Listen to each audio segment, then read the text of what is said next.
There are moments in life that change everything, and then there are moments that you can't even pinpoint at the time. They're subtle, almost invisible at first, but over time, you realize they were the beginning of the end. For me, it all started on a random Thursday night, with a joke. A joke I didn't think would matter at all. It wasn't like any other day. The evening had this strange sense of calm, the kind where everything seems to be in its right place, but you can't quite shake the feeling that something's off. My wife, Isabella, had been in a weird mood all week. Not bad, not good, just distant. I didn't think much of it. We'd been married for a few years, and life had gotten busy. She was a lawyer, and I worked in marketing, so we both had our own stress to deal with. But it wasn't unusual for us to have these quiet, unspoken moments. So, when I walked into the living room that night to find her sitting on the couch, staring out the window, I didn't think anything of it. I sat down next to her. "Long day?" I asked, trying to break the silence. She didn't answer right away, just nodded slowly, her eyes still locked on the street outside. I tried again, with a light-hearted tone. "What's the plan for Friday?" "You know, a fun night out. Maybe dinner and a movie?" Isabella finally turned her head, and for a moment, she seemed like she was snapping out of a trance. Then she smiled, but it was one of those smiles that didn't quite reach her eyes. She looked at me with a playful expression, a hint of mischief in her gaze. "You know," she said, "if you're a good boy, maybe we can have some fun this weekend. I've got a few ideas." Her words hung in the air, and I couldn't tell if she was serious or just teasing me. I laughed, unsure of how to respond. We'd had playful exchanges like this before, but there was something about the way she said it that made me pause. I felt like I should have said something clever, something witty, but my mind was sluggish. I was tired, and the last thing I wanted to do was overthink her words. So, I went with a sarcastic response, a quick jab that I thought would lighten the mood. "Yeah, sure. Be a good wife first, and maybe pay your own bills. Then we can talk about fun," I said, grinning. I didn't think it was offensive. It was just a joke. But the moment the words left my mouth, I saw the shift in her. It wasn't just a flicker of discomfort. No, it was something deeper, something I couldn't quite place. She froze. Her face, which had been playful just a second ago, was now completely still, her eyes wide, her lips slightly parted as though she had just heard a bombshell. I waited for her to laugh, to say something like, "Oh, you're so funny," but it never came. Instead, she slowly stood up, her gaze locked onto mine like I had said something unforgivable. I wasn't sure what had happened, but I immediately regretted my words. "Isabella," I asked, my voice quieter now, sensing that something wasn't right. "What's wrong?" She didn't answer. Instead, she walked towards the kitchen, leaving me sitting there, bewildered. I followed her, trying to figure out what was going on. "Hey, I didn't mean it like that. It was just a joke," I called after her, but she didn't look back. She stood in front of the counter, her back to me, hands gripping the edge of the counter like she was holding herself up. Then, without turning around, she spoke, her voice soft but tense. "You think that's funny?" I wasn't sure how to answer. Of course, I didn't think it was funny. I thought it was harmless. But it was obvious now that something I said had cut her deeper than I realized. "Isabella, please, I didn't mean it like that." I tried again, stepping closer. She shook her head, her voice growing sharper. "No, you never do you? You never think about how your words land, how they make me feel. You just say whatever comes to your mind without considering the impact." I was taken aback. This wasn't the conversation I had expected. We had always been able to communicate, to joke around, even when things weren't perfect. But this was different. I started, but she cut me off, her tone suddenly cold and distant. "You know, Elliot, sometimes I wonder if you even see me anymore," she said, her voice trembling with frustration. "You've been so wrapped up in your own world, in your own stress, that you haven't noticed I'm falling apart. I'm holding this whole thing together while you just float by, pretending everything's fine." My stomach dropped. I had heard hints of this before, but never like this. The way she spoke, the way her words cut through the air, made it clear that there had been something building up inside her for a long time. And I had missed it all. "You're not falling apart," I said, trying to reassure her, but it came out more as a question than a statement. "I didn't mean to hurt you, Isabella. I was just being stupid." She turned to face me then, and her expression was something I hadn't seen in years. Anger mixed with a deep, painful sadness. It's not about a joke, Elliot. It's about the fact that you don't care enough to listen, to understand what I'm going through.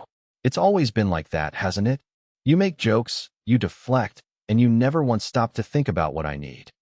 I stood there, stunned into silence. I couldn't find the right words. The weight of her accusations hung in the air like a thick fog. I had thought we were fine, that our marriage was solid, but it seemed I had missed everything. The cracks, the growing distance between us, had all been there, quietly forming, until one small, careless comment had broken the dam. Isabella's face softened, but only slightly. Maybe I've been asking for too much. Maybe I've been holding on to things I shouldn't. But right now, I don't know what to do anymore, Elliot. I didn't know what to do either. Everything I thought I knew about us was suddenly in question. How had we gotten here? How had I been so blind? She left the room then, leaving me alone in the kitchen, the silence now feeling deafening. It wasn't the kind of silence I was used to, the comfortable kind. No, this was the silence of something broken, something that couldn't be easily fixed with an apology. And as I stood there, I realized one thing. The joke wasn't the problem. It was everything that had led up to it. I sat there in the kitchen, my mind racing. The door to the bedroom had slammed shut behind Isabella, and I was left in a daze, trying to piece together what had just happened. How had a simple, offhand comment spiraled into this? The more I replayed the words in my head, the more I realized something crucial. I had been blind to the distance growing between us. I didn't see the cracks. I didn't hear the silence that had been slowly creeping into our lives for months. I was still trying to figure out how to approach her when the sound of her voice broke the silence. Elliot, she called out from the bedroom, her tone cold but measured. Can we talk? I stood up quickly, the sudden surge of panic rising in my chest. Talk? What was there to talk about? Everything had shifted in a matter of minutes. I felt like I was standing on the edge of a cliff, and I didn't know which way to fall. I walked into the bedroom slowly, my heart pounding. Isabella was sitting on the edge of the bed, her arms crossed tightly over her chest. Her eyes were bloodshot, like she'd been crying, but there was something steely in her gaze that made me hesitate. Sit down, she said quietly, motioning to the space next to her. I obeyed, but the distance between us felt like a chasm. I could feel the cold air between us, thicker than any argument we'd ever had. I've been thinking a lot about what you said, she began, her voice trembling but firm. And I realized something. I've been carrying everything. The bills, the emotional weight of our relationship, all of it. And you've been coasting, pretending that everything's fine when it's not. I opened my mouth to speak, but she cut me off. No, let me finish, she snapped. You think this is about a joke. It's not. It's about how you've stopped seeing me. How you've stopped seeing what I do. You don't even notice how much I've been struggling, do you? I felt a lump form in my throat.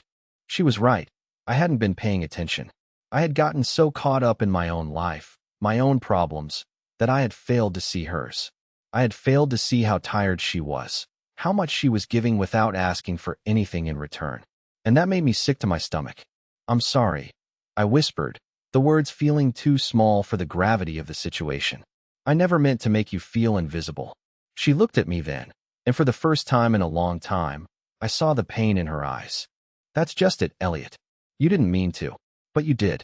And I don't know if I can keep doing this, pretending that everything is okay when it's not. I felt like the ground was slipping out from under me. The woman I had married, the woman I thought I knew, was slipping away. And all because of a joke. Something so stupid, so trivial, had revealed the cracks in our relationship that I had ignored for far too long. The silence stretched between us, thick and suffocating. I didn't know what to say. I didn't know how to fix this. I had always been good at pretending, at putting on a mask, but this time I couldn't hide behind it. This time, there was no excuse. I don't want to lose you, Isabella, I said, my voice cracking. I don't want this to end. She didn't respond right away. Instead, she stood up from the bed and walked toward the window, her back to me. I don't know if I can keep doing this either, Elliot, she said softly. I don't know if I can keep being the only one holding things together. The words hit me like a punch to the gut. I had been blind. I had been so focused on myself that I hadn't seen the woman I loved slipping away, piece by piece. I'll do better, I said, standing up and walking towards her. I'll change. I promise. But she didn't turn around. You can't change what's already broken, Elliot, she said, her voice barely above a whisper. And just like that, I felt the walls closing in on me. The weight of her words settled in my chest like a stone. This wasn't just a fight. This wasn't just a misunderstanding. It was something deeper, something I had failed to see until it was too late.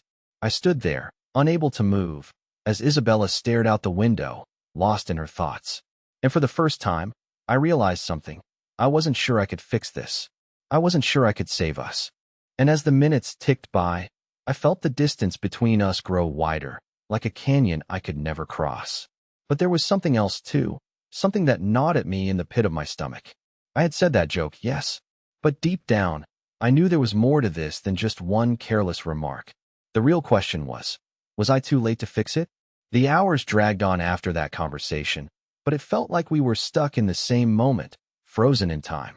Isabella didn't speak much after that, and I didn't press her. She stayed in the bedroom, her silhouette outlined by the dim light coming through the curtains. I could hear her moving around, but it was as if we were in two different worlds. I couldn't help but replay everything in my mind. The joke, her reaction, the coldness in her voice. How had we gotten here? All I had done was make a comment. A stupid, offhand comment. But now, everything felt different. It wasn't just the fight. It wasn't just the words I had said. It was the fact that I had been blind to her struggles, to her loneliness.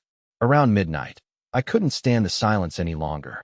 I walked into the bedroom, hesitating for a moment at the door. Isabella was lying on her side, her back to me. I could see her shoulders rising and falling with each breath, but she wasn't asleep.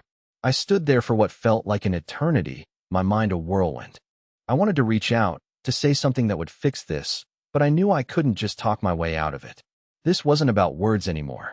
This was about everything I had failed to see. "I'm sorry," I said quietly, breaking the silence. Isabella didn't respond. She didn't even move. "I know I screwed up," I continued. "But please, don't shut me out. We can fix this." There was a long pause, and I thought for a moment that she wasn't going to answer. But then she spoke, her voice barely above a whisper. "Elliot, I've been trying to fix this for so long, but I can't keep doing it alone." I swallowed hard, the weight of her words hitting me. My stomach turned, and I suddenly realized just how much I had taken for granted. How much she had been carrying while I coasted along, thinking everything was fine. "I never meant to make you feel like that," I said, my voice cracking. "I didn't realize. I didn't know you felt like this." Isabella finally turned around to face me, her eyes red from crying. "That's just it, Elliot. You never know. You never see what's right in front of you." Her words stung. It was like she was peeling away everything I thought I knew about us, layer by layer. "I want to make it right," I said, desperation creeping into my voice. "I want to be the husband you deserve." She looked at me for a long time, her gaze softening slightly, but the sadness never left her eyes. "I don't know if I can believe you anymore, Elliot. It's not just one joke. It's everything. It's the fact that you don't see me, that you never have." I felt a coldness settle in my chest. This wasn't just about a joke. This was about everything I had failed to notice, everything I had ignored while I was wrapped up in my own world. "I'm sorry," I said again, but the words felt hollow. "I don't know how to fix this, but I'll try. I'll do whatever it takes." Isabella sat up in bed, pulling the covers around her tightly. She was silent for a long time, and I could feel the tension building in the air, thick and suffocating. Finally, she spoke. "I don't know if I can keep doing this, Elliot. I don't know if I can keep pretending that everything's fine when it's not." Her words hit me like a punch to the gut. It wasn't just the joke. It wasn't even just the fight. It was everything that had led up to this moment. The years of me not seeing her, not listening to her, not understanding what she was going through. And now, it was too late. The distance between us had grown too wide. "I don't want to lose you," I whispered, my voice barely audible. But Isabella didn't respond. She just turned her back to me again, the gap between us growing wider with each passing second. And I realized, too late, that this was no longer just a fight. This was the beginning of the end. The next morning, Isabella didn't say a word. She got out of bed early, as usual, but everything felt off. The usual morning routine, coffee brewing, her humming lightly in the kitchen, was absent. It was just quiet. Too quiet. I tried to break the silence, but every time I opened my mouth, it felt like the wrong thing to say. "Isabella." I called softly from the hallway. No answer. "Are you okay?" I heard a faint sound, like a sigh, but nothing more. She was in the kitchen, but it was like I wasn't even there. My heart started to race. I hated this. The coldness, the distance, it was suffocating. I had always prided myself on being able to fix things, but this was different. I couldn't fix her silence. I tried to make breakfast, hoping the sound of sizzling eggs or the smell of toast might break through the wall that had grown between us. But it only made the silence more deafening. Every small noise, the clink of a fork, the hum of the refrigerator, felt like it was echoing through the house. I stole a glance at her from the corner of my eye. She was sitting at the table, staring at her phone, not even looking at me. I cleared my throat, trying to sound casual. I was thinking, maybe we could go out tonight. Get some air, have dinner. Just the two of us. She didn't look up. I'm busy, she said, her voice flat. I flinched at the words. Busy? She hadn't even looked up to see if I was serious. I wasn't sure if she was trying to avoid me or if she just didn't care anymore. I wanted to reach out, to beg for a real conversation, but I knew better than to push her right now. After a long, strained breakfast, I headed out for work, the unease still weighing on me. The whole day felt like I was walking through a fog. I couldn't concentrate. Every moment I spent at work, my mind was back home, trying to figure out how I could fix this.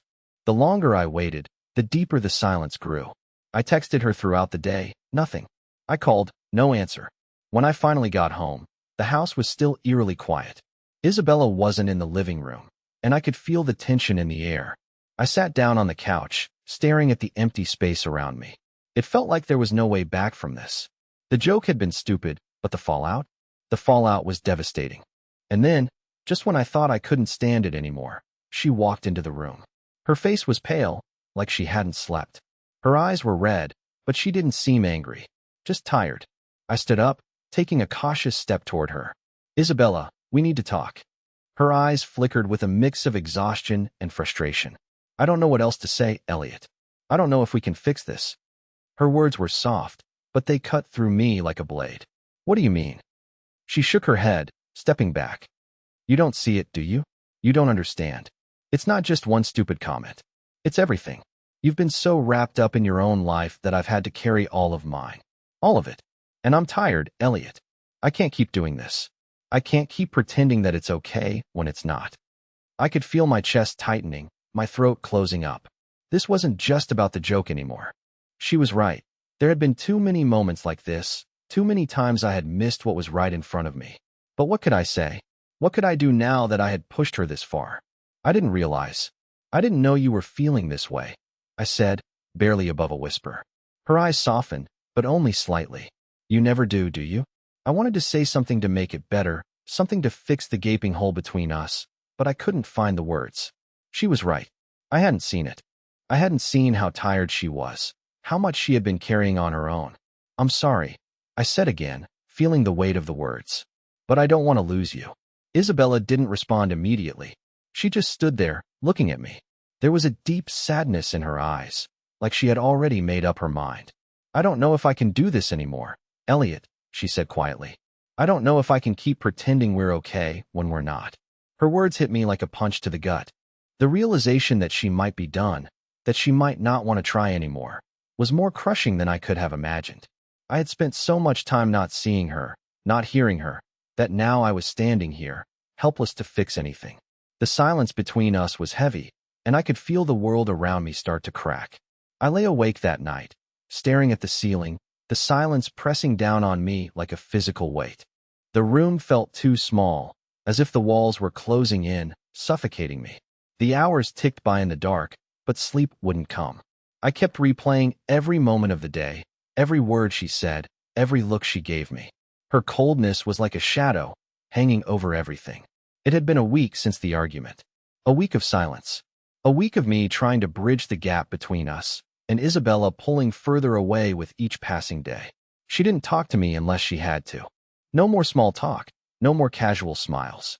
The woman I knew had disappeared, leaving only a shell of the person I once loved. I had tried everything. I bought flowers, wrote her notes, even cooked dinner, hoping to break through the wall she'd built around herself. But every effort was met with indifference. It was like I was a stranger in my own home. And then, that night, something happened. Isabella came home late, her eyes red like she'd been crying. I was sitting on the couch, waiting for her, the silence between us so thick I could barely breathe. She stood at the door for a moment, not moving, not saying anything. Then, without a word, she walked past me. I couldn't let her just ignore me like this. Not after everything. I stood up and followed her. Isabella, I called, my voice shaking. We need to talk. She didn't turn around. She just kept walking, but I could see the tension in her shoulders, the way her hands clenched into fists. I said we need to talk, I repeated, stepping in front of her, blocking her path. Her eyes flickered with frustration, and for a moment, I thought she might lash out. But instead, she just sighed and looked at me with a mix of exhaustion and defeat. Do we really? She asked, her voice barely above a whisper. What's left to say, Elliot? You've had your chance. We've been over this. Over and over again. I could feel my heart sinking. She was done. There was no fire in her eyes anymore, no hope. Just emptiness. I'm not giving up on us, I said desperately, grabbing her arm as she tried to walk past me. I can't. Isabella jerked her arm away, her eyes narrowing. You don't get it, do you? It's not just about you trying harder. It's about me being tired. I've been trying for so long, and you've just stopped. My breath caught in my throat. What do you mean I've stopped? She took a step back, the anger in her voice now sharp and cutting. You've stopped seeing me. You've stopped hearing me. You've stopped caring about how I feel.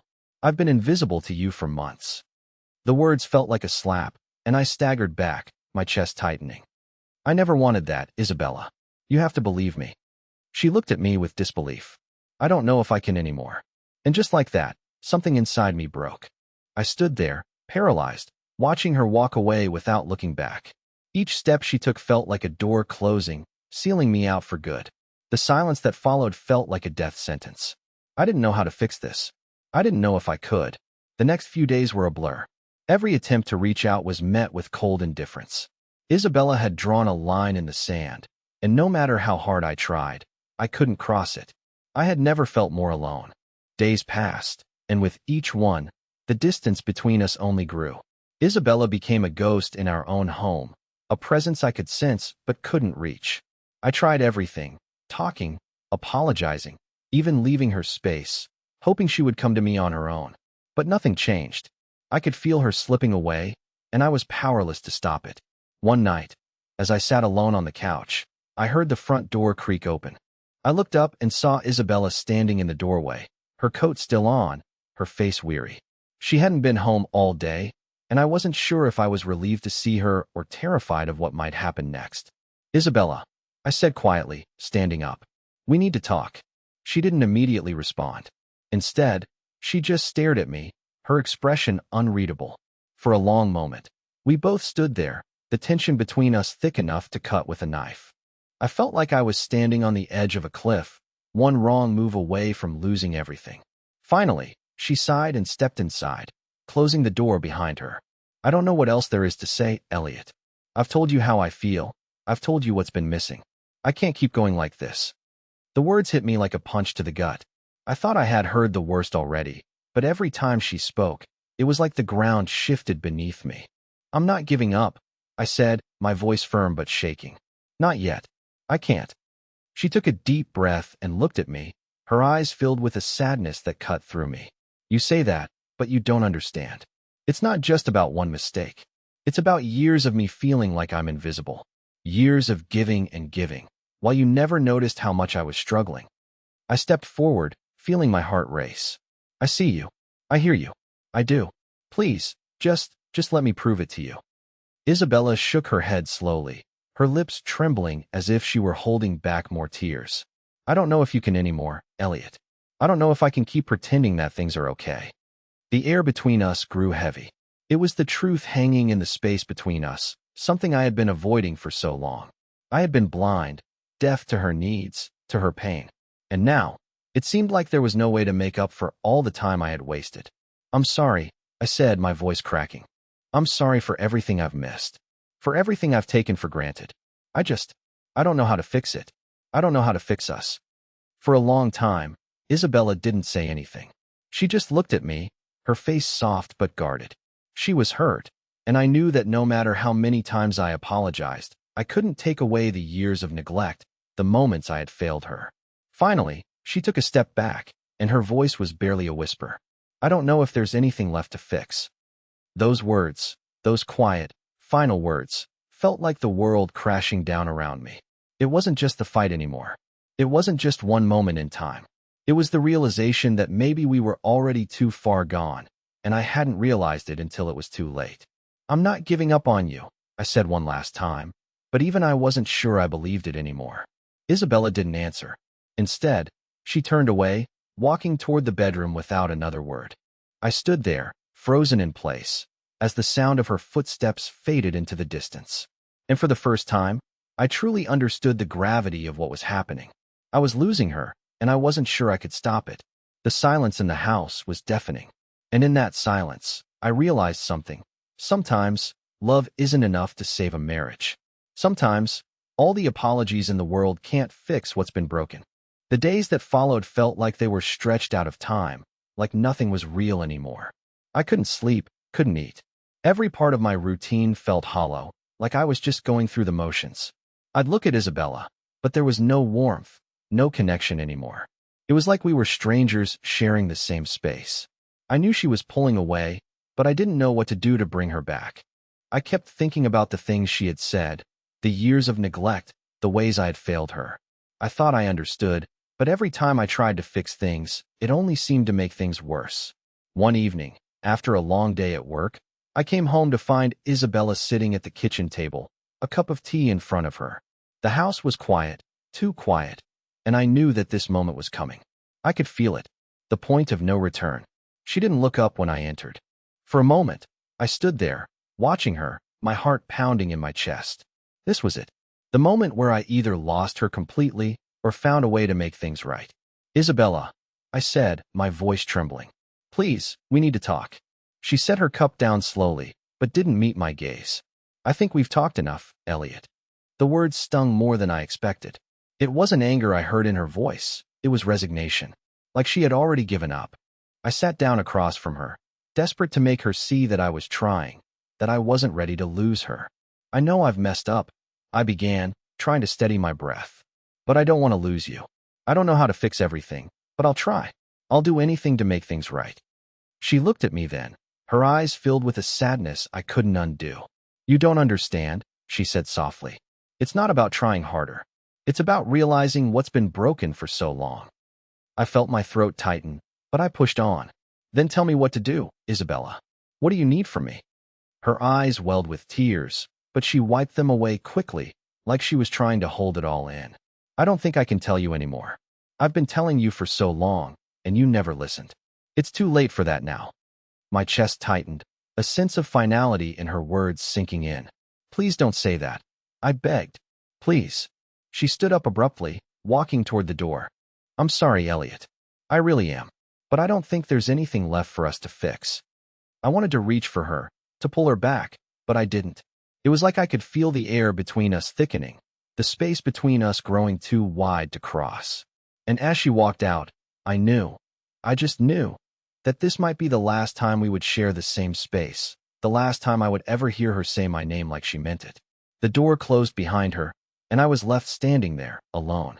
The silence that followed was deafening. And in that silence, I realized, sometimes, no matter how much you love someone, it's just too late to fix what's already broken. The days after Isabella left felt like a blur. I moved through them like a ghost, haunted by the things I'd said, the mistakes I had made. I kept telling myself I would fix it, that I'd find a way to make her see that I was capable of change. But the reality of her absence weighed on me every second. The house felt emptier, colder. Every corner seemed to echo with the silence between us. I thought I had lost her. I thought our story was over. But deep down, something kept me going. I couldn't let it end like that. I had to try, one last time. A week passed before she called me. Her voice on the other end of the line was quiet, but there was something in it that made my heart skip. She wasn't angry, but she wasn't exactly happy either. She was somewhere in between, like she was still figuring things out, still holding on to something. I think we need to talk, she said, her voice softer than I expected. Really talk. I didn't hesitate. When? Tomorrow. I'll be home in the afternoon, she replied. We need to clear the air, Elliot. The next day, I spent hours pacing around, trying to prepare myself for whatever was coming. I wasn't sure what would happen, but I knew this was my last chance to make things right. When she finally walked through the door, it felt different. The space between us wasn't as heavy, but it wasn't entirely gone. We stood there for a moment, just looking at each other, unsure of what to say. It was the first time in weeks that I didn't feel like I was fighting for her approval. I just wanted to listen. She sat down, her posture still guarded, but less tense. "I've been thinking a lot," she started, "and I realized something. I've been angry for so long that I didn't take a moment to think about what I really needed. And I didn't give you the chance to show me that you could change." I could feel my heart tighten in my chest. "I'm sorry, Isabella. I should have seen you. I should have listened. I don't want to lose you. I love you." She nodded slowly, wiping a tear from her cheek. "I love you too. But love isn't enough to keep us together if we don't change. If we don't start seeing each other again." For the first time in a long time, there was hope in her eyes. It wasn't the kind of hope that came from empty promises, but the kind that came from understanding. From knowing that healing was possible, but it would take time. "I don't expect things to be perfect," she continued, her voice steady. "But I think we can work through this. Together." I stood up, moving towards her, and she didn't pull away. I gently took her hand, feeling the warmth between us, something that had been missing for so long. "We'll take it one day at a time," I said. "I'll listen. I'll be there. For you. For us." And in that moment, I knew that maybe, just maybe, we had a chance. It wouldn't be easy, but we were finally ready to face the truth and rebuild, piece by piece. As we stood there, hands entwined, I realized something profound.